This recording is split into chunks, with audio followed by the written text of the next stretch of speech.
राज्य के निर्माणकारी तत्व कौन कौन से होते हैं या राज्य के कौन कौन से अंग होते हैं, इसको लेकर के प्राचीन भारतीय राजनीतिक चिंतन में, इंडियन पॉलिटिकल थॉट में सप्तांग सिद्धांत का उल्लेख मिलता है। हेलो फ्रेंड्स, आप देख रहे हैं हमारा यूट्यूब चैनल कॉलेज एजुकेशन। चलिए आज का जो टॉपिक है उसकी शुरुआत करते हैं। एग्जाम की दृष्टि से बहुत इंपॉर्टेंट टॉपिक है, मनु के द्वारा प्रतिपादित सप्तांग सिद्धांत। इंपॉर्टेंट टॉपिक है दोस्तों, चाहे लघुतरात्मक क्वेश्चन के रूप में आ जाए, चाहे निबंधात्मक क्वेश्चन के रूप में आ जाए। और मैं आपको ये भी बता दूं कि यही क्वेश्चन जो है वो कौटिल्य का भी पूछा जा सकता है, इसलिए मैं दोनों क्वेश्चन एक ही क्वेश्चन के अंदर आपको पढ़ाऊंगा। चाहे कौटिल्य का आ जाता है चाहे मनु का आ जाता है, आपको सेम उत्तर लिखना है। कहाँ पर क्या चेंज करना है वो मैं आपको बीच बीच में बताता रहूँगा। तो इम्पोर्टेंट टॉपिक है। चलिए उत्तर शुरू करते हैं।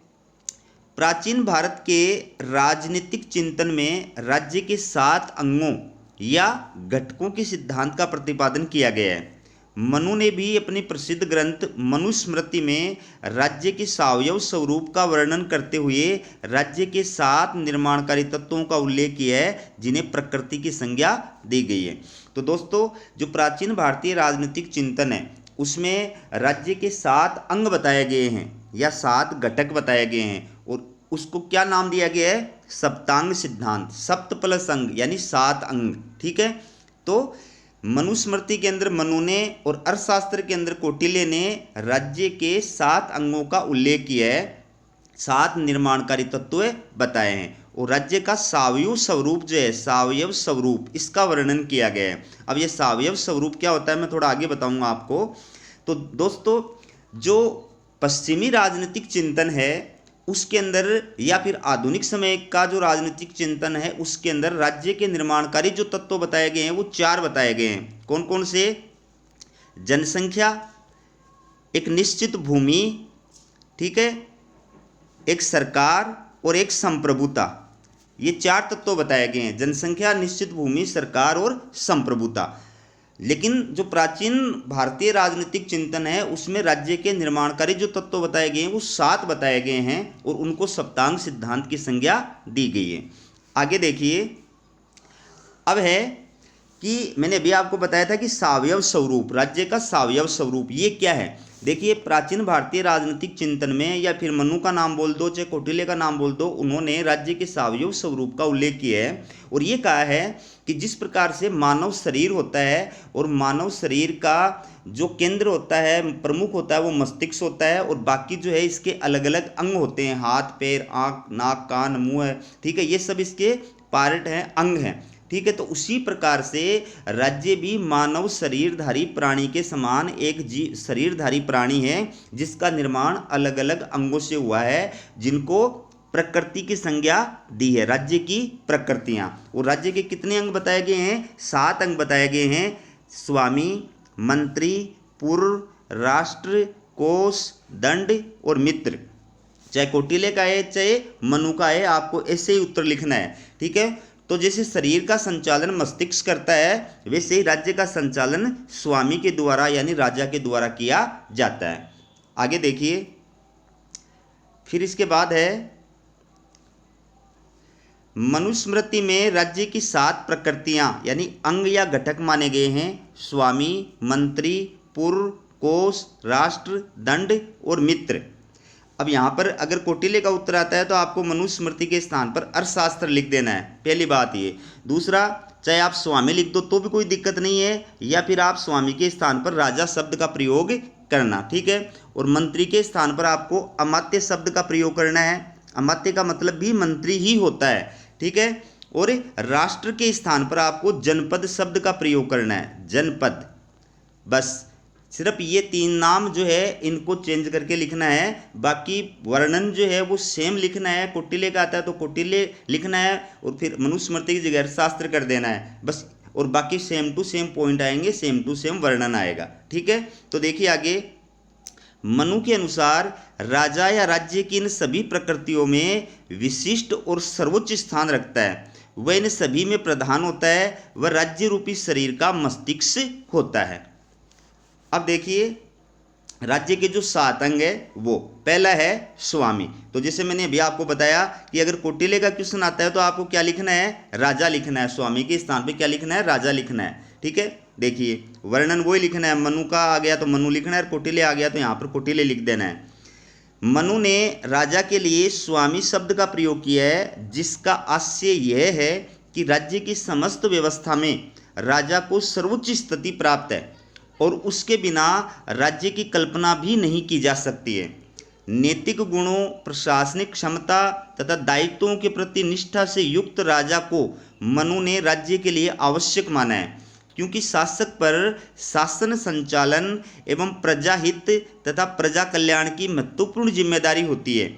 इसलिए इन जिम्मेदारियों का सही प्रकार से निर्वहन करने के लिए राजा में समुचित योग्यता एवं क्षमताओं का होना आवश्यक है। तो दोस्तों, जिन तत्वों से मिलकर के, जिन अंगों से मिलकर के राज्य का निर्माण होता है, उसमें सबसे महत्वपूर्ण जो अंग होता है वो होता है स्वामी, जिसको कौटिल्य ने राजा कहा है। मनु ने भी राजा ही कहा, लेकिन उसने स्वामी शब्द का प्रयोग किया है। ठीक है, तो राज्य का केंद्र बिंदु जो है वो राजा होता है। जैसे मानव शरीर का जो है नेतृत्व मस्तिष्क करता है, वो इस पूरे शरीर को, शरीर के अंगों को कंट्रोल करता है, वैसे ही राज्य को, राज्य के अलग अलग अंगों को, घटकों को जो है वो स्वामी यानी राजा के द्वारा कंट्रोल किया जाता है, नियंत्रित किया जाता है और आदेशित किया जाता है। तो पूरी शासन व्यवस्था का, राज्य की पूरी शासन व्यवस्था का संचालन राजा के द्वारा किया जाता है। राजा ही सर्वोच्च शक्तिवान व्यक्ति होता है, वही प्रशासनिक व्यवस्था का संचालन करता है, परराष्ट्र संबंधों का संचालन करता है। इसलिए ये जरूरी है कि राजा के अंदर नैतिक गुण होने चाहिए, प्रशासनिक क्षमता का गुण होना चाहिए और दायित्वों के प्रति निष्ठा का गुण होना चाहिए। वो चूंकि महत्वपूर्ण जिम्मेदारियों का निर्वहन करता है, प्रजा कल्याण है, प्रजा रक्षण है, शासन संचालन है, इन जिम्मेदारियों का सही प्रकार से निर्वहन तभी कर सकता है जब उसमें योग्यताएं और क्षमताएं जो है उस पद के अनुरूप हों। दूसरा जो तत्व है वो है मंत्री। अब यहाँ पर अगर कौटिल्य का क्वेश्चन आता है तो आपको अमात्य लिख देना है। अमात्य का मतलब भी मंत्री होता है। ठीक है, वर्णन सेम टू सेम लिखना है। मनु का मानना है कि शासन संचालन का कार्य अत्यंत जटिल होता है तथा वह कार्य कुशल मंत्रियों के बिना नहीं चलाया जा सकता। अतः राजा द्वारा सुयोग्य मंत्रियों के परामर्श से ही राज्य कार्य संपादित किए जाने चाहिए। मनु ने मंत्रियों के लिए आवश्यक गुणों और योग्यताओं का भी विस्तार से वर्णन किया है। मनु ने शासन की शक्ति को राजा की निजी शक्ति न मान करके संस्थागत शक्ति माना है, जिसका प्रयोग राजा द्वारा सुयोग्य मंत्रियों के माध्यम से ही करना चाहिए। मनु ने 7-8 मंत्रियों की नियुक्ति को उचित माना है। तो दोस्तों, राज्य का दूसरा जो महत्वपूर्ण अंग है वो है मंत्री, जिसको कौटिल्य ने अमात्य कहा है। तो शासन संचालन के कार्य में राजा को सलाह देने के लिए, परामर्श देने के लिए और मंत्री परिषद का भी उल्लेख किया गया है और ये कहा गया है कि राजा का जो कार्य है वो राजा का पर्सनल यानी व्यक्तिगत कार्य नहीं है, बल्कि ये संस्थागत कार्य है जो एक संस्था के द्वारा किया जाना चाहिए और उसमें राजा और मंत्री दोनों शामिल हैं। राजा, मंत्री और अधिकारी ये तीनों शामिल हैं। इसलिए राजा को शासन संचालन का कार्य मंत्रियों की सलाह से, परामर्श से किया जाना चाहिए। चूंकि मंत्री जो है उनकी जिम्मेदारी महत्वपूर्ण होती है, वो अपने अपने विभागों के शासन का संचालन करते हैं, प्लस शासन संचालन में राजा को सलाह देते हैं। इसलिए मंत्रियों के पद पर भी योग्य व्यक्तियों को, विद्वान व्यक्तियों को ही नियुक्त करना चाहिए और नियुक्ति से पहले उनकी गुप्तचरों के माध्यम से भली भांति जाँच करनी चाहिए, परीक्षा करनी चाहिए, उसके पश्चात उनको उस पद पर नियुक्त करना चाहिए। तो मनु ने 7 से 8 मंत्रियों की नियुक्ति को उचित माना है, जबकि कौटिल्य ने 3 से 4 मंत्रियों की नियुक्ति को उचित माना है। इसके साथ साथ उसने ये भी कहा है कि जैसी परिस्थिति और जैसी आवश्यकता है उसके अनुसार राजा जो है मंत्रियों की संख्या में कमी या वृद्धि भी कर सकता है। अगला जो अंग है वो है पुर। दोस्तों, पुर को कौटिल्य ने दुर्ग कहा है। तो आप चाहे पुर लिख दो चाहे दुर्ग लिख दो, उसमें कोई अंतर नहीं है, दोनों पर्यायवाची शब्द हैं। देखिए, पुर का अर्थ है किला, प्रकोटा या राजधानी। मनु का मत है कि पुर पूर्णतया सुरक्षित होना चाहिए तथा उसमें रक्षा एवं भरण पोषण की उचित व्यवस्था होनी चाहिए। मनु ने पुर की कई श्रेणियां बताई हैं। जो मनु ने पुर की श्रेणियां बताई हैं, दुर्ग की श्रेणियां बताई हैं, वही कौटिल्य ने बताई हैं, तो सेम है। तो आपको पता है कि उस जमाने के अंदर, प्राचीन काल के अंदर जो है राजा की सुरक्षा के लिए किले होते थे। ठीक है, जिनको आप वो परकोटे से घिरे हुए होते थे, जिनको उस राज्य की राजधानी कहा जाता था। उस जमाने में राज्य की जनसंख्या बहुत कम होती थी, 5000 से कम लोग एक राज्य के अंदर निवास करते थे। ठीक है, उस जमाने की बात है। तो मनु ने ये कहा है, कौटिल्य ने ये कहा है कि राज्य और राजा की सुरक्षा के लिए दुर्गों का निर्माण करना बहुत जरूरी है। महत्वपूर्ण जो सामरिक क्षेत्र हैं वहाँ पर राजा को दुर्गों का निर्माण करना चाहिए, प्लस अपने राज्य की सुरक्षा के लिए और अपनी सुरक्षा के लिए राजा को दुर्गों का निर्माण करना चाहिए। और साथ ही साथ में दुर्ग के अंदर जो जरूरी आवश्यकताएं हैं, जो अनिवार्य आवश्यकताएं हैं, उनकी पूर्ति के भी पर्याप्त साधन मौजूद रहने चाहिए, ताकि संकट काल के समय राजा जो है, उसका परिवार जो है, मंत्री जो हैं, वो भरण पोषण कर सके, उनको बाहर जो है नहीं आना पड़े। ठीक है, तो मनुस्मृति में और अर्थशास्त्र में दुर्गों की कौन कौन सी श्रेणियां बताई हैं? 4 प्रकार की श्रेणियां बताई गई हैं: धानवन दुर्ग, गिरि दुर्ग, जल दुर्ग और वन दुर्ग। दोस्तों, धानवन दुर्ग का मतलब होता है वह दुर्ग जो मरुस्थल में बना हो तथा जिसके इर्द गिर्द झाड़ झांखड़ और उबड़ खाबड़ भूमि हो। जो मरु क्षेत्र में, मरुभूमि के अंदर बना हुआ होता है, उसको बोलते हैं धानवन दुर्ग। दूसरा होता है गिरि दुर्ग, ठीक है, जिसको पर्वत दुर्ग या पार्वत्य दुर्ग भी बोलते हैं। ये किसी ऊंची पर्वत चोटी के ऊपर बना हुआ होता है। तीसरा है जल दुर्ग, जिसको ओदक दुर्ग भी बोलते हैं। क्या बोलते हैं? ओदक दुर्ग। ये कहाँ होता है? जिसके चारों ओर बहुत दूर तक फैली हुई जलराशि हो, जो विशाल समुद्र के अंदर बना हुआ होता है, या जिसके चारों तरफ आसपास समुद्र जो है या फिर नदी जो है वो होती है, ऐसे स्थान पर ये दुर्ग बना होता है। और वन दुर्ग जो होता है, कहाँ बना होता है? ऐसा दुर्ग जो चारों ओर दलदल और वृक्षों और झाड़ियों से घिरा हुआ हो, बहुत सघन वन हो, और उस सघन वन के अंदर जो है वो दुर्ग बनाया गया हो।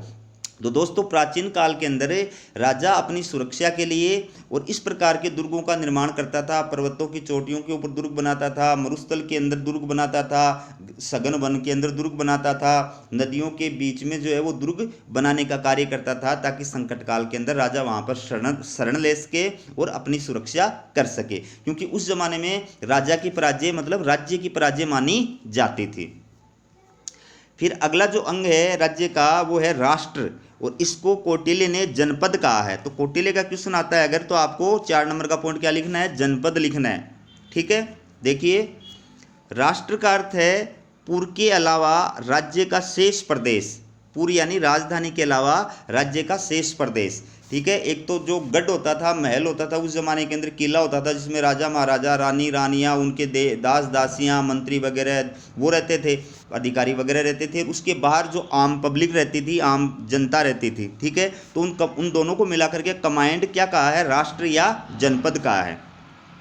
कौटिल्य ने राष्ट्र के लिए जनपद शब्द का प्रयोग किया है। राष्ट्र राज्य का ऐसा प्रदेश है जिसका निर्माण विभिन्न ग्रामों और इसमें बसने वाली प्रजा से होता है। मनु ने राष्ट्र के अंतर्गत ग्राम प्रशासन और इसके विभिन्न अधिकारियों का उल्लेख किया है। तो दोस्तों, राज्य के लिए राज्य का निर्माण जो है वो राष्ट्र से होता है, मतलब जनसंख्या से होता है, उसके सीमा क्षेत्र से होता है। तो मनुस्मृति में या फिर अर्थशास्त्र के अंदर जनपद का, राष्ट्र का उल्लेख किया गया है। और इसके साथ साथ जनपद यानी राष्ट्र के प्रशासन के संचालन के लिए किस प्रकार की प्रशासनिक व्यवस्था होनी चाहिए, किस प्रकार से अधिकारियों और कर्मचारियों की नियुक्ति होनी चाहिए, उसकी पूरी व्यवस्था का भी उल्लेख किया गया है। अगला जो अंग है वो है कोष। कोष का मतलब होता है खजाना। देखिए, राज्य में शासक के पास एकत्रित धन को मनु ने कोष का नाम दिया है। मनु की मान्यता है कि राजा के पास समुचित मात्रा में कोष होने पर ही वह प्रजा की सुरक्षा और उसके कल्याण के लिए विभिन्न प्रकार के कार्य करने के दायित्वों की पूर्ति कर सकता है। तो राज्य का अंग जो है वो कोष महत्वपूर्ण अंग है, क्योंकि आपको पता है कि बिना कोष के, बिना खजाने के राजा जो है वो कुछ भी नहीं कर सकता है, और राजा न राज्य की सुरक्षा कर सकता है, न प्रजा का कल्याण कर सकता है। इसलिए मनुस्मृति में और अर्थशास्त्र में कोष को भी राज्य का अंग माना गया है, महत्वपूर्ण अंग माना गया है। और ये कहा गया है कि राजा के पास में समुचित राजकोष होना चाहिए, और राजकोष की पूर्ति के लिए, राजकोष भरा हुआ रहे, इसके लिए राजा को जो है अपनी आर्थिक गतिविधियों का सुचारू रूप से संचालन करना चाहिए। और प्रजा की सुरक्षा भलीभांति करने के लिए, प्रजा के लिए जो सामरिक हथियार है वो उपलब्ध कराने के लिए उसको जो है कोष के खजाने का सही प्रकार से इस्तेमाल करना चाहिए। इसके बाद में अगला जो अंग है वो है दंड। दंड का मतलब सेना। देखिए, दंड का अर्थ से राज्य की रक्षा करने वाली शक्ति अर्थात सेना से। दंड को मनु ने राज्य की सुरक्षा के लिए अनिवार्य माना है। मनु ने सेना के अनेक अंगों का उल्लेख किया है, जैसे हस्ती सेना, रथ सेना, अश्व सेना, जल सेना और पैदल सेना। मनु ने राजा को परामर्श दिया है कि वह सेना के सभी अंगों को सुदृढ़ कर राज्य की रक्षा के लिए समुचित व्यवस्था करे। तो दोस्तों, दंड को यानी सेना को भी राज्य का महत्वपूर्ण अंग स्वीकार किया गया है, क्योंकि बगैर सेना के, बगैर दंड के राजा शासन नहीं कर सकता है। न तो वो आंतरिक शांति और व्यवस्था स्थापित कर सकता है, न वो अपराधियों को दंडित कर सकता है, और न वो बाह्य आक्रमण से राज्य की सुरक्षा कर सकता है। इसलिए मनुस्मृति में और अर्थशास्त्र में ये कहा गया है कि राजा को दंड का समुचित मात्रा में प्रयोग करना चाहिए। सेना को बढ़ाने की तरफ, सेना की मतलब वृद्धि की तरफ समुचित ध्यान देना चाहिए, मजबूत सेना रखनी चाहिए। तो उस जमाने के अंदर जो सेना होती थी उसमें हस्ती सेना होती थी, रथ सेना होती थी, अश्व सेना होती थी, जल सेना होती थी, पैदल सेना होती थी। तो इन सभी सेना के इन सभी अंगों को सुदृढ़ करने के लिए मनुस्मृति और शास्त्र में राजा को सुझाव दिया गया है। और लास्ट जो अंग है दोस्तों वो है मित्र। देखिए, मित्र का आशय है अंतर्राष्ट्रीय राजनीति में राज्य के मित्र देश अथवा राज्य के अन्य राज्यों के साथ मैत्रीपूर्ण संबंध। मनु सहित प्राचीन भारत के सभी राजनीतिक चिंतकों ने इस बात पर बल दिया है कि राज्य अपनी रक्षा और अन्य उद्देश्यों की पूर्ति कर सके, इसके लिए अन्य राज्यों के साथ उसके मैत्रीपूर्ण संबंध होने चाहिए। ये मित्र ऐसे होने चाहिए जो संकट के समय राजा और राज्य का साथ दे सकें। तो दोस्तों, मनुस्मृति में और अर्थशास्त्र के अंदर मित्र को भी राज्य का अंग माना गया है। मित्र किसको कहा गया है? जो अंतर्राष्ट्रीय राजनीति में राजा का मित्र होता है, जिसके साथ मैत्रीपूर्ण संबंध होते हैं, ठीक है, वो मित्र माना जाता है। तो अर्थशास्त्र में और मनुस्मृति में कहा गया है कि चूंकि राजा का प्रमुख कार्य प्रजा की रक्षा करना है, प्रजा पालन बाद में आता है, पहले प्रजा की रक्षा करना है। तो प्रजा की रक्षा राजा जो है वो बाह्य आक्रमणों से तभी कर सकता है जब विदेश नीति के अंदर यानी परराष्ट्र के अंदर उसके संबंध दूसरे देशों के साथ मैत्रीपूर्ण हो, उसके मित्रों की संख्या ज़्यादा हो और दुश्मनों की संख्या कम हो, ताकि वो निष्फिक्र होकर के और प्रजा की भलाई और कल्याण के कार्य कर सके। तो इसके लिए उसे अंतर्राष्ट्रीय राजनीति में कूटनीतिक साधनों का प्रयोग करते हुए और इस प्रकार से संबंध स्थापित करने चाहिए कि जिससे उसके मित्रों की संख्या बढ़ सके और दुश्मनों की संख्या घट सके। ठीक है, तो दोस्तों ये थे राज्य के सप्तांग सिद्धांत के 7 अंग। तो दोनों ही क्वेश्चन जो हैं, चाहे कौटिल्य का एग्जाम में आ सकता है, चाहे मनु का एग्जाम के अंदर आ सकता है, लेकिन एग्जाम के अंदर निश्चित रूप से ये क्वेश्चन आएगा। हमारा वीडियो कैसा लगा कमेंट करके ज़रूर बताएं और वीडियो का लिंक अपने दोस्तों के पास शेयर करें और चैनल को सब्सक्राइब करें, ताकि इसी प्रकार के इंपॉर्टेंट टॉपिक से रिलेटेड वीडियो जो है वो आपके पास समय पे पहुंच सकें। हमारा वीडियो देखने के लिए आपका बहुत बहुत धन्यवाद।